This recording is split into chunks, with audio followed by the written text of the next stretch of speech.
Molly Millions is the defining cyberpunk anti-heroine. Introduced in Necromancer, she is high-level mercenary known as Razor Girl or Street Samurai. Her identity is forged in Sprawl, a continuous technological mega metropolis. When we think of Molly, we think of the modifications, the visible hardware that separates her from meat. But beyond the high frequency blades and surgically inserted mirror shades, as a character is constantly reconfiguring herself to survive.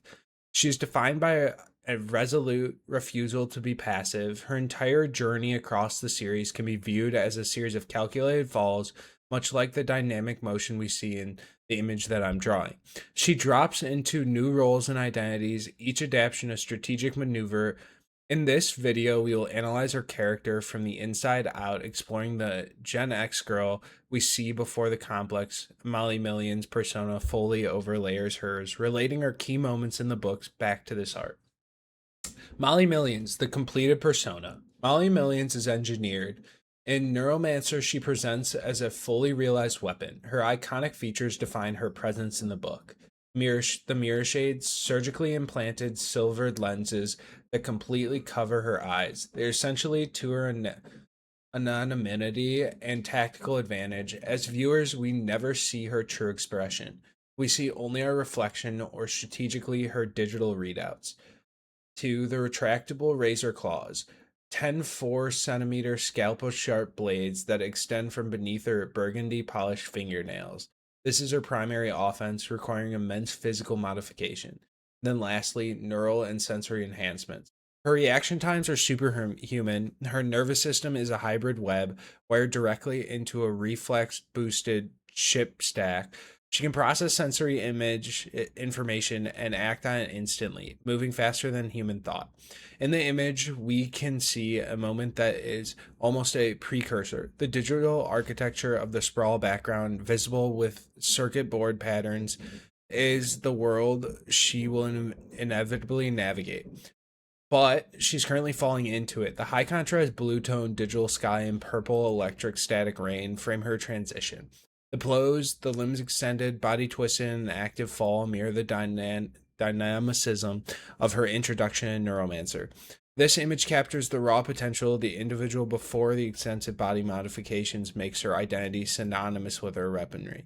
The stylized Gen X shirt she wears is a nod to her origins in the unaugmented youth culture of the sprawl, the foundational layer she must shed to become the elite Razor Girl. Molly and the Neuromancer, the catalyst in the womb. In Neuromancer, Molly is the reason the plot functions. She rescues Case from his slow decay, presenting him with the offer to heal his neural damage and jack in again. She's his protector and his guide. Her central mission involves orchestrating the heist of the flatline construct Dixie and infiltrating the Villa Straylight. Her relationship with Case is complex, is a union and functional dependency that develops into a genuine, if limited, bond.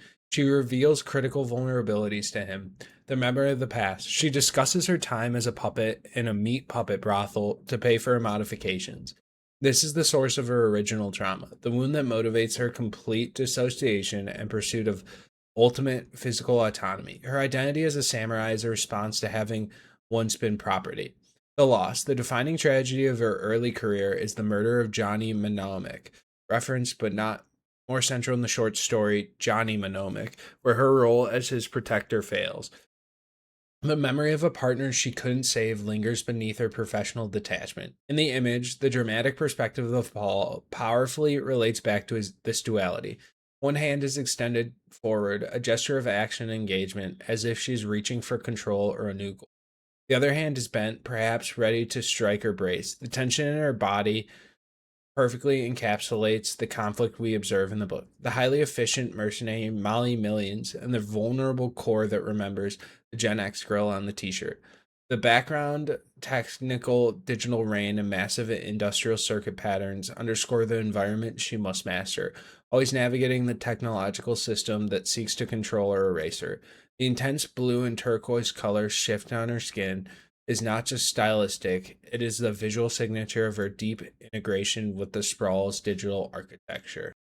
From Sally to Mona, the ongoing adaptive loop.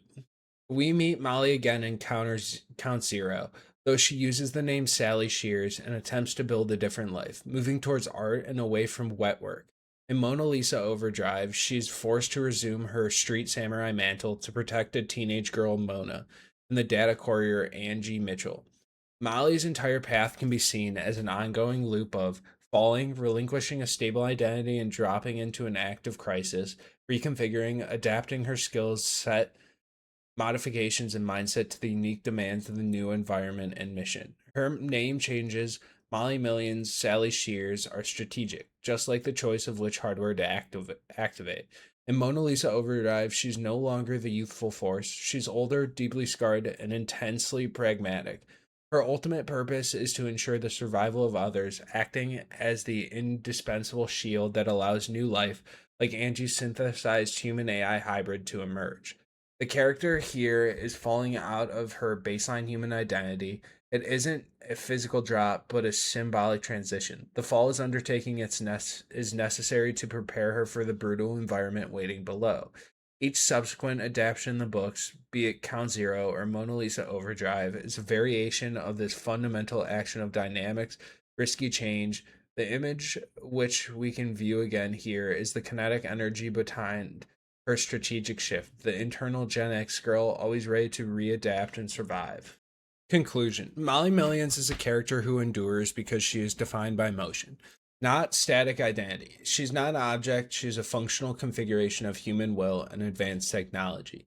She defines the core cyberpunk concept of human machine integration, proving that it is not the hardware that makes the samurai, but the resolve of the user.